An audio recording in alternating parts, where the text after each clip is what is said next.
नमस्कार दोस्तों, आप सभी लोगों का स्वागत है मेरे YouTube चैनल पर। आज हम बात करेंगे अशोक चक्र की। जी हाँ, आप सही समझ रहे हैं। मैं बात करूंगा आज सम्राट अशोक की। सम्राट अशोक को भारत इतिहास में बेहतर प्रशासन और बौद्ध धर्म के प्रचारक के लिए जाना जाता है। तो दोस्तों, आज हम इस वीडियो में सम्राट अशोक की हिस्ट्री और को बताएंगे। चलिए बात करते हैं। क्या आप जानते हैं दोस्तों कि सम्राट अशोक अपने पूरे जीवन काल में एक भी युद्ध में नहीं हारे। जीवन परिचय उनका। पूरा नाम अशोक वर्धन मौर्य, जन्म 303 BC, पाटलिपुत्र पटना। पिता का नाम सम्राट बिंदुसार, माता धर्मा सुभद्रंगी, संतान महेंद्र तथा संधमित्रा। मौत 223 BC, पाटलिपुत्र पटना। पत्नी देवी करुवाकी पद्मावती। अशोक के जन्म की जानकारी। अशोक का नाम संसार के महान व्यक्तियों में गिना जाता है, लेकिन आप ये नहीं जानते होंगे कि अशोक का पूरा नाम अशोक वर्धन मौर्य था। अशोक का अर्थ है बिना शोक का, यानी जिसे कोई दुख ना हो, कोई पीड़ा ना हो। ईरान से लेकर वर्मा तक अशोक का साम्राज्य था। अशोक सम्राट का जन्म 304 BC पाटलिपुत्र पटना में हुआ था। अंत में कलिंग के युद्ध में अशोक को धर्म की ओर मोड़ दिया। अशोक ने जहाँ जहाँ भी अपना साम्राज्य स्थापित किया, वहाँ वहाँ अशोक स्तंभ बनाए। अशोक ने अपने शासनकाल में अनेक स्तंभ बनवाए, उसमें से आज लगभग 19 ही प्राप्त हो सके हैं। उनके हजारों स्तंभों को मध्यकाल के मुस्लिमों ने ख़त्म कर दिया, दमीज़ोज़ कर दिया। इनमें से हमारी संस्कृति की धरोहर अशोक स्तंभ को राष्ट्रीय चिन्ह के रूप में शामिल किया गया।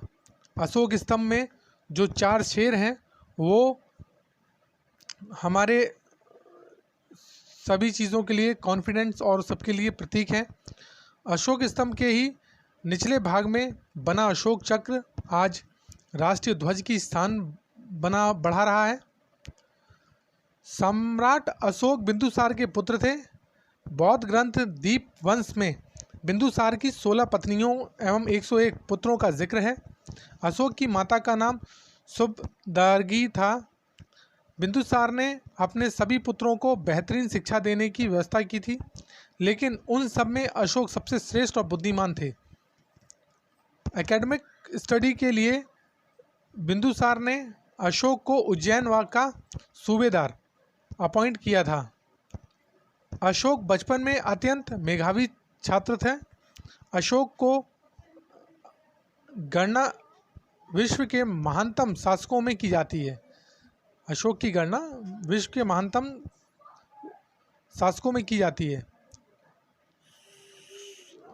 सुसीम बिंदुसार का सबसे बड़ा पुत्र था, लेकिन बिंदुसार के शासनकाल में ही तक्षशिला में हुए विद्रोह को दबाने में वह अक्षम रहा। बिंदुसार ने अशोक को तक्षशिला भेजा। अशोक वहां शांति स्थापित करने में सफल रहा। अशोक अपने पिता के शासनकाल में ही एडमिनिस्ट्रेटिव वर्क में सफल हो गया था। जब 273 BC में बिंदुसार बीमार हुआ, तब अशोक उज्जैन का सूबेदार था। पिता की बीमारी की खबर सुनते ही वह पाटलिपुत्र के लिए रवाना हुआ, लेकिन रास्ते में ही अशोक को पिता बिंदुसार की मृत्यु की खबर मिली। पाटलिपुत्र पहुंचकर उसे उन लोगों का सामना करना पड़ा जो उसे पसंद नहीं करते थे। युवराज ना होने के कारण अशोक उत्तराधिकारी से भी बहुत दूर था, लेकिन अशोक की योग्यता इस बात का संकेत करती थी कि अशोक ही बेहतरीन उत्तराधिकारी था। बहुत से लोग अशोक के पक्ष में भी थे, अतः उनकी मदद से और 4 साल के कड़े संघर्ष के बाद 269 BC में अशोक का औपचारिक रूप से राज्याभिषेक हुआ। अशोक की योग्यता का ही परिणाम था कि उसने 40 वर्षों तक कुशलता से शासन किया। यही वजह है कि सदियों बाद आज भी लोग अशोक को एक अच्छे शासक के रूप में याद करते हैं। इतिहास के अनुसार अशोक सम्राट चंद्रगुप्त के समान स्ट्रॉन्ग मतलब ताकतवर, समुद्रगुप्त के समान अच्छे अच्छे व्यक्ति तथा अकबर के समान,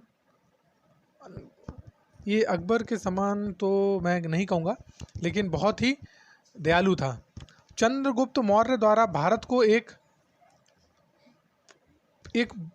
ही सूत्र में बांधने के प्रयत्न को अशोक ने पूर्ण किया। निसंदेह अशोक एक महान शासक था। उसके आदर्श विश्व की महत्वपूर्ण पूंजी हैं। सम्राट अशोक की राज्य।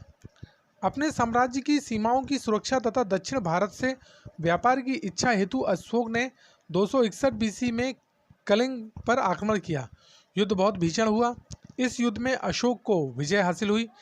विजय होने के बावजूद अशोक इस जीत से खुश नहीं हुआ, क्योंकि इस युद्ध में नरसंहार का ऐसा तांडव हुआ जिसे देखकर अशोक का मन भर गया।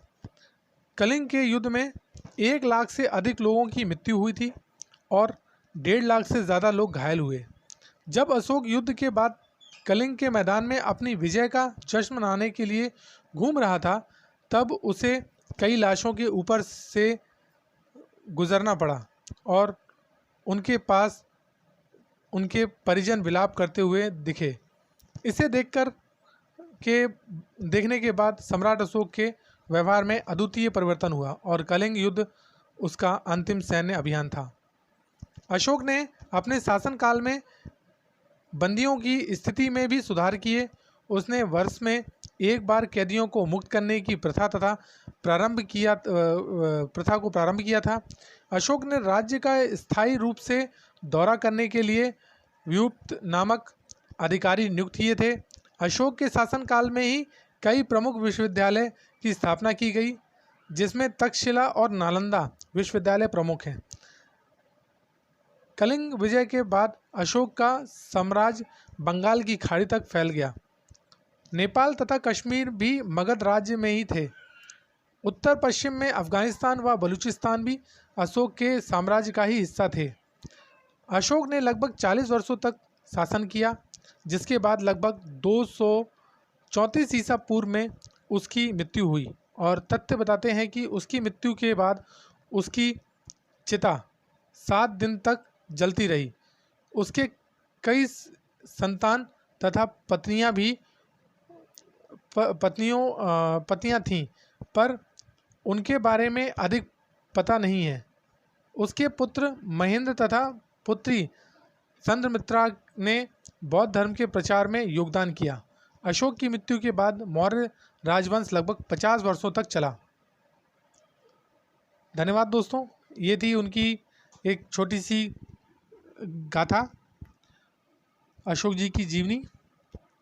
और इसके अलावा आपको ये भी बताना चाहूँगा कि दोस्तों, आपको शायद ये पता ना हो कि सम्राट अशोक का शासनकाल 40 वर्ष का था, जबकि उनके पिता का शासनकाल 25 वर्ष का था। और मौर्य वंश के जो महान सम्राट थे चंद्रगुप्त मौर्य, उनका भी शासनकाल 24 वर्ष था। तो सबसे ज़्यादा जो शासन किया वो अशोक जी ने किया, जिनकी वजह से वो बहुत ही फेमस हुए।